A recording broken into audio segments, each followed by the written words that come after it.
In a quiet town where the streets stayed calm even on school mornings, there was a small public school that everyone in the neighborhood knew. The classrooms were old but full of warmth. On most days, laughter echoed down the halls, but there was one student who never joined in that laughter. She sat in the last row of her class, her shoulders slightly hunched, her notebooks always neat and closed. She rarely spoke unless a teacher called her name. When she did, her voice came out soft and unsure. Most teachers thought she was shy. Some assumed she wasn't interested in anything at all. Her classmates hardly noticed her, and if they did, they didn't really understand her silence. But when she went home, she wasn't silent anymore. Her home was small, tucked away on a quiet street with a tiny garden and a rusted gate. Inside, against one wall of the living room, stood an old piano. The wood had faded, and a few keys were chipped, but it still worked. The piano had belonged to her grandmother, who had loved to play but passed away years earlier. After school, when everyone else ran off to hang out or watch TV, the girl would put her bag aside, sit on the piano stool, and gently lift the cover. She would place her fingers on the keys and start to play. She had never learned music from a teacher. She couldn't read notes. But when her fingers touched the keys, something magical happened. She played not from memory, but from feeling, soft, wandering melodies that seemed to come from her heart. Sometimes she played for hours without realizing the time. It was her secret. At school, she blended into the background. Her hair often fell in her face, and she liked sitting near the window, where she could stare outside at the trees swaying in the wind. When the music teacher came into class each week, she would shrink a little lower in her seat. The music teacher was passionate about his subject. He wanted every student to participate. He would talk excitedly about rhythm, pitch, and teamwork. Most students enjoyed the class, but not her. She listened quietly, afraid he might notice her and ask her to play. He did notice, though. He had seen that she never volunteered, never sang, never touched any instrument in class. At first, he thought she was just uninterested. Then one day, he decided she needed a push. As the annual school performance approached, he made an announcement. Every student, he said, will perform something. It can be singing, playing an instrument, or even a small group act. No one is exempt. The class buzzed with excitement. Some students started planning duets, others talked about dancing, but the girl in the last row froze. She stared at her notebook, hoping no one would look her way. After class, the teacher stopped her. "You haven't signed up yet," he said. "I don't want to perform," she murmured. He frowned. "Everyone has to. Pick something simple. You can even play a few piano notes. I've seen your handwriting. It's careful. That means you have patience. I'm sure you'll do fine." She wanted to explain that it wasn't stage fright alone, and it was something deeper. The piano for her was private. It wasn't something she could share in front of others. But the words wouldn't come. She just nodded, quietly agreeing. For the next few days, she felt sick every time she thought about the performance. The teacher gave her a short, easy piece to practice. A song made for beginners. When she looked at the sheet music, it felt like staring at a foreign language. She couldn't connect to it. At home, she tried to practice it the way the teacher wanted, but it sounded stiff and empty. After a few minutes, she stopped and just sat there, staring at the keys. Then she began to play something else. Something from her own imagination. It started as a few soft notes, hesitant and slow. Then it grew into a melody. Sad but hopeful, quiet, but full of meaning. It was how she felt inside, but never said out loud. Her fingers moved freely, her eyes closed. For those few minutes, she wasn't scared anymore. She wasn't the quiet girl from the back row. She was someone else, someone who spoke fluently through sound. But as soon as she stopped, reality rushed back. She knew she couldn't play that piece in school. It wasn't the one the teacher had assigned. It wasn't even written down. If she made a mistake on stage, everyone would laugh. Days passed quickly, and the performance day arrived before she was ready. The classroom had been rearranged into a small stage setup. A few parents sat in the back, and the principal was there too. Her classmates were excited, whispering and laughing nervously. When the teacher entered, the room quieted down. He smiled proudly and said, "Let's begin." One by one, students performed. Some sang cheerful songs, others played simple melodies. The teacher clapped after each act, giving small compliments. The girl sat in her seat, her stomach twisting tighter with every performance. Finally, the teacher called her name. Her legs felt weak as she stood. She could feel everyone's eyes on her. As she walked to the front, the room seemed to blur. She sat down at the piano, her heart pounding so hard she thought people could hear it. The teacher placed the sheet music in front of her. "You practice this, right?" he asked with a kind but firm smile. She nodded silently. Her fingers hovered over the keys. She started playing the assigned piece, slow, careful, mechanical. But halfway through, she stopped. It didn't sound right. It didn't feel like her. A small laugh came from one of the students. Her throat tightened. She wanted to run. Then she looked at the piano again, the same kind of piano that waited for her at home every day. She closed her eyes. Without saying a word, she pushed the sheet aside and began to play something different. At first it was soft, barely a whisper of sound. The teacher frowned slightly, not understanding what was happening. But then, as the melody unfolded, the room fell silent. Every note she played carried emotion, fear, sadness, hope, everything she had ever felt but never spoken. Her hands moved smoothly, confidently now. The sound filled the entire room, rising and falling like waves. No one expected it. The teacher's frown faded into amazement. The students, who just moments ago were restless and distracted, sat perfectly still. She didn't see them. She didn't hear anything except her own music. When she finally played the last note, her hand stayed on the keys for a few seconds, trembling. She opened her eyes. The room was quiet. Then came the applause. It started, softly, one or two claps, then grew louder until the entire room was cheering. Some students even stood. The teacher's eyes glistened as he said softly, "That was incredible." She didn't know what to say. Her face turned red, and she managed a small smile. "I just played what I know," she whispered. The teacher shook his head slowly. "No," he said, "you played what you feel." That moment changed everything. After the performance, word spread through the school. Teachers who barely knew her name stopped her in the hallway to congratulate her. Classmates who had ignored her now wanted to talk to her. The teacher, still stunned, called it a performance no one will forget. At home that evening, she sat at her old piano again. This time when she played, she wasn't hiding anymore. She played proudly, remembering how it had felt to finally share her music. Her parents, curious about all the excitement, peeked into the room. They listened quietly, realizing for the first time how much emotion lived in their daughter's hands. When she finished, her mother whispered, "That was beautiful." The girl smiled shyly. For once, she didn't feel small or invisible. That night, before going to bed, she sat by her window and looked out at the quiet street. The moonlight touched the piano keys gently. She thought about what her teacher had said, about playing what she felt. Maybe that was her real language. The next morning at school, the teacher stopped her again. "You surprised all of us yesterday," he said.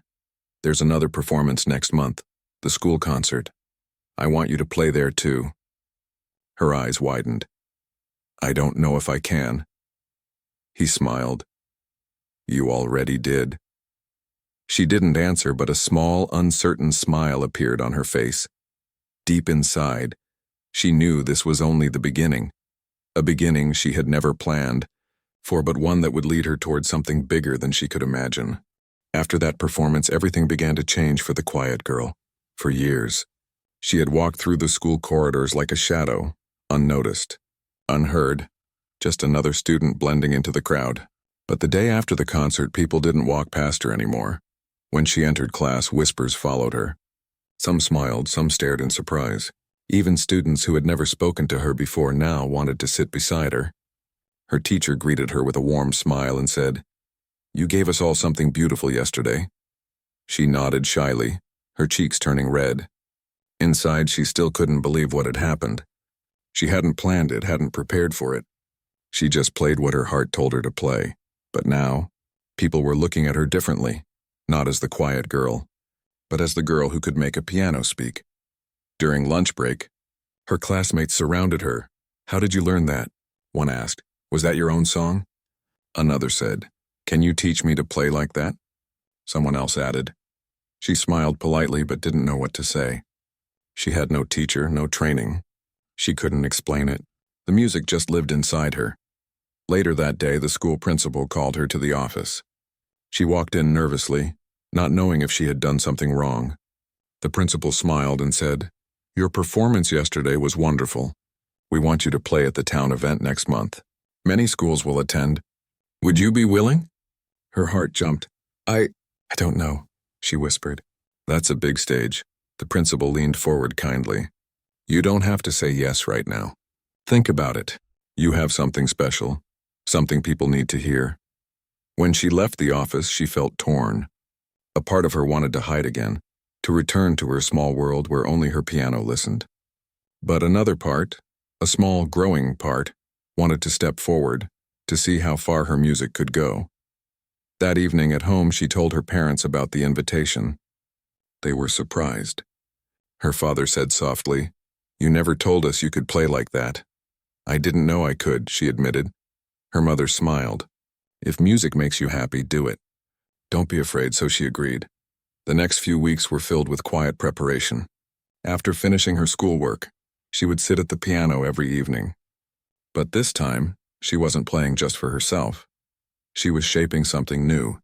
She wanted the piece to tell a story. Her story. The loneliness, the fear, the discovery, and the hope. She wanted the audience to feel what she had felt all those years sitting alone in the back of the class. At school, the music teacher helped her prepare. He didn't give her strict rules. Instead, he said, "Play the way you always do and from your heart. That's what makes you different." Sometimes he would sit quietly and listen, eyes closed, as she practiced. Each time she finished, he would simply say, "Beautiful." The day of the town event came quickly. The school auditorium was bigger than anything she had seen before. Rows and rows of chairs filled the space. The stage lights shone bright and made everything look unreal. Backstage, her hands shook. She could hear the sounds of people talking, laughing, waiting. The teacher stood beside her and said gently, "You've already done it once. Just play the way you did before. You don't owe anyone perfection, only honesty." When her name was called, she walked to the piano. The lights blinded her for a moment. She could barely see the audience, just the outline of faces in the dark. She took a deep breath and placed her hands on the keys. The room grew quiet. The first few notes were soft and uncertain, like a whisper. Then she found her rhythm. The melody began to rise, flowing like water. It was warm, emotional, and filled with something deeper than sound. Every chord carried meaning. Every pause, every tremble. People listened in complete silence. Some closed their eyes. Some leaned forward. Even those who didn't understand music felt something stir inside them. When she finished, she let the final note fade into the air. For a second, there was stillness. Then came the applause, long, loud, and full of emotion. She stood blinking under the bright lights, unsure what to do. She had never imagined this kind of reaction. Some people in the front row even stood up to clap. Backstage, her teacher hugged her and said quietly, "You just made everyone feel something real. That's what true musicians do." Over the next few days, news of her performance spread. Local newspapers wrote small articles about the girl with the gift. The school received calls from people who wanted to hear her play again. She didn't understand why everyone suddenly cared. She wasn't trying to be famous. She just played what she felt. But somehow that honesty had reached people in ways words never could. Soon she was invited to perform at a nearby community center. Then at a city music festival. Each time she said yes, the nervousness returned, but so did the excitement. At every performance, she grew more confident. She began to smile when she played. She started to talk a little more with her teacher, with the people she met at the events. The stage no longer felt like a place to fear. It felt like a place to belong. Her teacher helped her record a small video of her playing one of her own melodies. They uploaded it online. Within days, it spread faster than anyone expected. Thousands of people watched, shared, and commented. Some said her music made them cry. Others said it gave them peace. A few said it reminded them of their own childhood, or someone they had lost.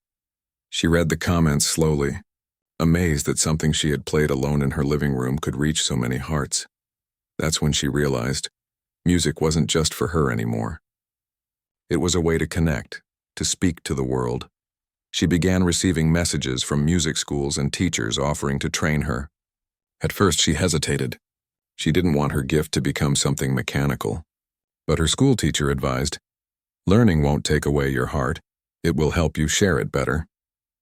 So she agreed to take lessons. The first few weeks were difficult. Reading sheet music felt strange. Following structure felt unnatural. But with time, she found a balance, using knowledge to shape her natural gift without losing her emotion. Months passed, and she kept performing at different places, schools, events, even small concerts. Everywhere she went, people remembered her not just for her skill, but for the way she made them feel. And yet, she never changed. She still walked to school quietly every morning, still sat near the window in class, still came home to her old piano every evening. One evening, her teacher visited her home. He sat in the living room as she played a new piece she had composed.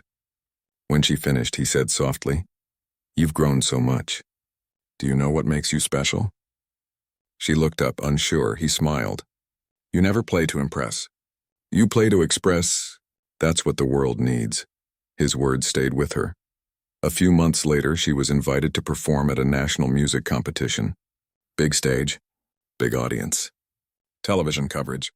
For the first time, she felt fear creeping in again. But then she remembered.